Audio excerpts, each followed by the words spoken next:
Welcome back to the Delusion Experiment. My name is Stacy. I am your transformation coach and intuitive guide. And today we are going to try something a little bit different. I was gifted this wonderful deck from a dear friend of mine called Conversations with Your Inner Self. These are not oracle cards. These are not tarot cards.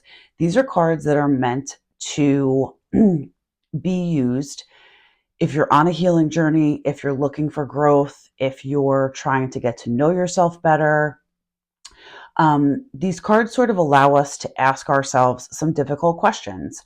They're sort of meant to be a mirror, right? To show you where maybe you're stagnant or you are holding yourself back. And then they're meant to help you integrate changes into your life, right? So there's two different cards. They're called part 1 and part 2.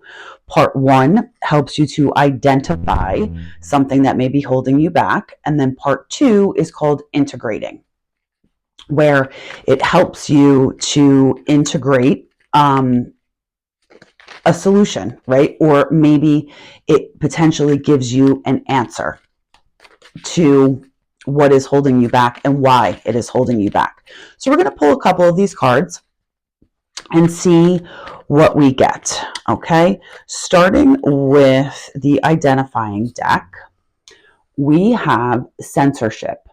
What causes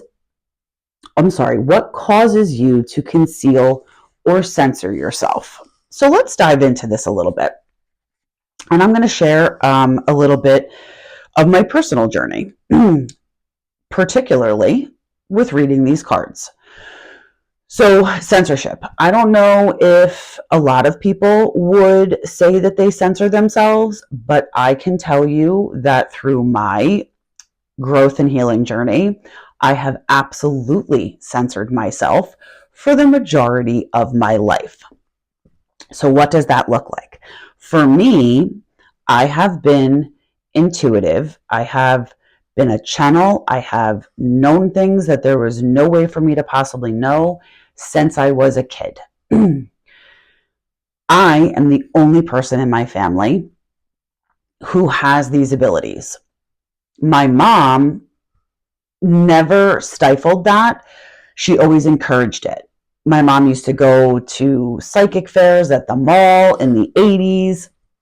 And they used to always tell her that I was an indigo child, that I was gifted, that I knew these things, right? And she thought it was awesome. But the reality is she didn't have anything to model off of, right? And while she didn't dim my light in that way, she also didn't know how to spark it, right? She didn't know how to fuel my fire. So I didn't really work with it. I didn't really develop it, right? And as I got older, I've been on a huge healing journey, learning myself, correcting some behaviors, people pleasing, things like that, and I would say, like a lot of us, in 2020, I really had a very large spiritual awakening. It probably kicked off a very large spiritual awakening. Actually, if I'm being honest, it was 2019, maybe even 2018. But I digress. And so I started to get more in touch with my spirituality. And while I was comfortable doing that, I was not comfortable being public about it. And it's taken me a very long time, right? It's 2024, almost the end, and I'm still not publicly 100% out with the fact that I do channel, that I can read cards, that most of what I do and say is an intuitive channel. I'm slowly coming out of it, but that is a way that I have censored myself. I was never public about it. I didn't talk about it. I have a handful of friends who I have let in on how much a part of my life this is. But I gotta tell you, even though I'm still not 100% public with what it is that I do. I am getting more public every single day. And in just a short time, I think I've been on YouTube since the beginning of October, so not even a full 60 days. I can see the changes in myself. I am more comfortable. I am more confident. I am consistent. It's sort of like a muscle, right? I am happier. I get so much joy out of helping people in whatever way I possibly can. And I think that that's one of the things that prompted me to go into coaching. I have learned so much about myself. I have learned so many lessons the very, very hard way, that if I can help just one person learn about themselves, make their lives easier, make their journey easier, that's what I want to do. So for me, that's how I have censored myself.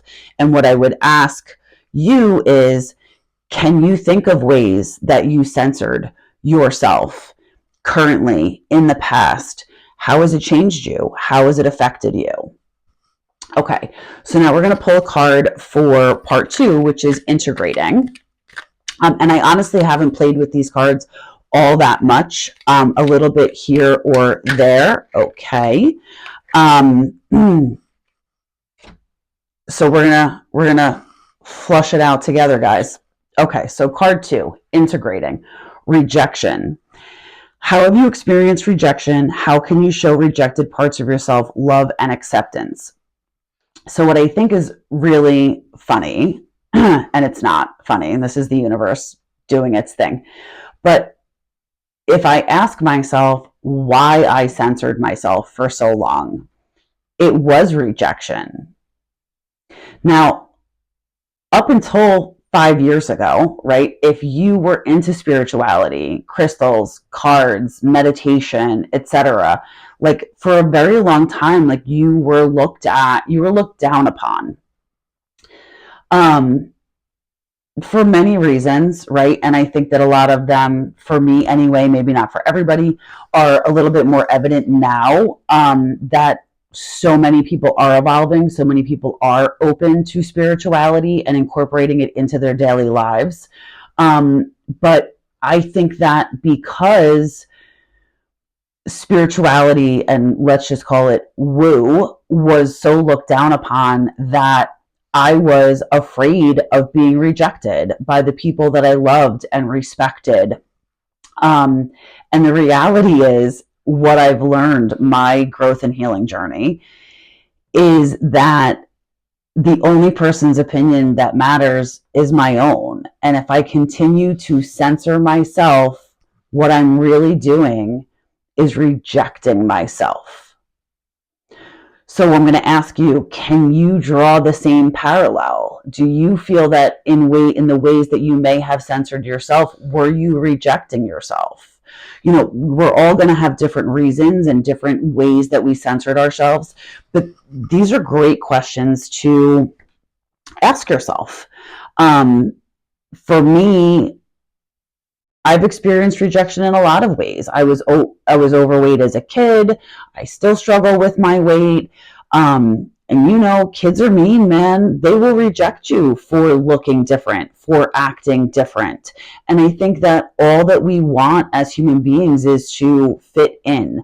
So if you were ever rejected from a job, from a relationship, on the playground at school, that can carry some weight with it, and it can stay with you for a long time. For me, the realization that I was rejecting myself because I was censoring myself for so long was eye-opening. What I would ask you to do is to ask yourself these 2 questions, right? Identify where censorship was, integrate where rejection may have played a role in censorship, and see what you come up with. All right, this was an experiment. I am going to try a few more. Let me know how it resonated with you in the comments, if it made a difference. If you'd like to continue to see it or see these types of readings, let me know. Until next time.